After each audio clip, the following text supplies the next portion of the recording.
Bonjour, à la une de l'Observateur, la réunion du secrétariat exécutif national de l'APR est évoquée et selon l'Obs, le président Macky Sall a engagé la guerre hier lors de cette réunion. En effet, le congrès ordinaire de l'APR s'est transformé en congrès d'investiture de Benno Bokk Yakaar. Le président Macky Sall s'est d'ailleurs dit satisfait de la collecte de signatures pour son parrainage. Diouf Sarr, de son côté, gère désormais les cadres du parti alors que Abdoulaye Diagne s'occupe des élèves et étudiants républicains, renseigne l'Observateur qui est également revenu sur l'appel d'offres pour un second contrat d'affermage. L'on apprend que la SDE a traîné siège devant le khalife général des Tidianes. Pour ce qui est de la présidentielle de 2019, Samba Sine alias Kouthia est candidat à la présidentielle de février 2019. Difficile d'y croire, mais cette fois-ci l'on est loin de la comédie. Kouthia qui a d'ailleurs prédit qu'au soir du 23 février, il remplacera le président Macky Sall au palais de la République, renseigne l'Obs. Le journal Le Quotidien s'est aussi prononcé sur la candidature de Kouthia à la présidentielle de 2019. Ce n'est pas de la comédie, nous dit Le Quotidien, qui n'a pas manqué d'évoquer la gestion de Petrosen à sa une. Les failles de Momodou, peut-on lire à la une du Quotidien, qui a usé de ce jeu de mots pour parler de la gestion de Momodou Faye, le DG de Petrosen, pointé du doigt entre népotisme et refus de droit à un syndicat. Entre autres, le DG de Petrosen, lui, se veut formel et déclare, je cite, « Je ne parle pas des affaires de Petrosen sur la place publique ».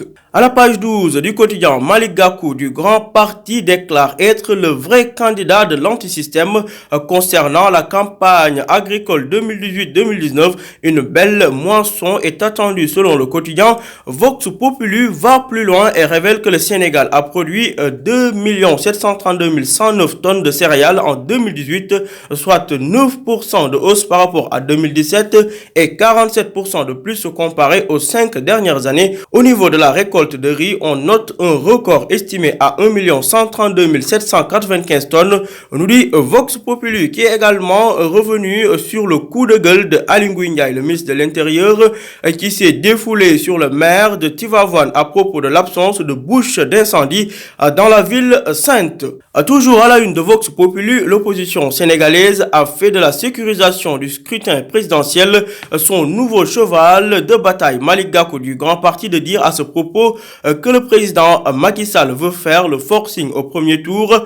Maître Mama Adama Gueye tire la sonnette d'alarme et avertit, je cite, tous les constants, tous les indicateurs laissent penser que l'élection prochaine risque de ne pas se passer dans les conditions de transparence. À la une de l'As, cette fois-ci, mes confrères se sont intéressés au cas d'immolation par le feu devant le palais de la République. Les cauchemars de Wade à Macky, retour sur les célèbres cas de suicide de Wade à Macky. Les détails à lire page 5 de l'As.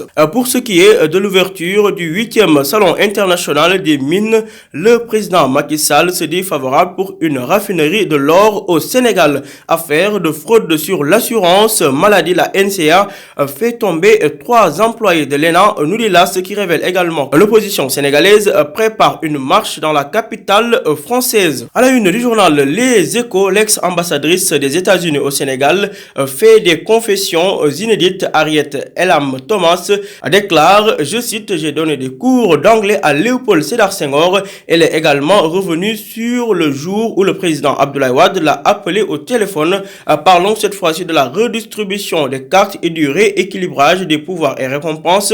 Macky promeut Abdoulaye Diouf Sarr, patron des cadres républicains. Diouf Sarr devient plus coté Amadou Ba à l'APR, nous dit le journal Les Échos.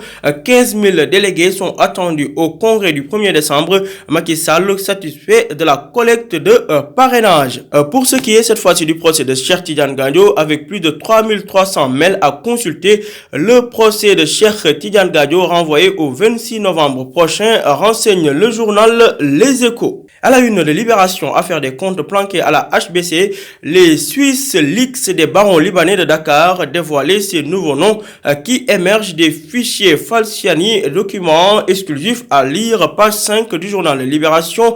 Le journal Libé qui est également revenu sur la signature d'une convention avec la Ligue Pro de Foot Star Times, une illégalité totale en toute impunité. Projet de budget 2019, les vérités chiffrées d'Amad Amadouba, rapport sur les prévisions de la campagne agricole et alimentaire 2018-2019, la belle moisson du Sénégal. Tout cela à lire en détail dans le journal Libération. Terminons avec du sport. Projet Diambar Star Times, les vérités du président Sayer Sek à lire dans Stade. Ligue des champions, quatrième journée. Juve, Man United, la grande bataille. Barça qualifié, Monaco éliminé. Juve, City et Bayern visent la qualif. Le Real enfin convaincant, s'interroge mes confrères de Stade. Liverpool de Sadio Mané s'écroule à Belgrade. À vos journaux et bonne lecture.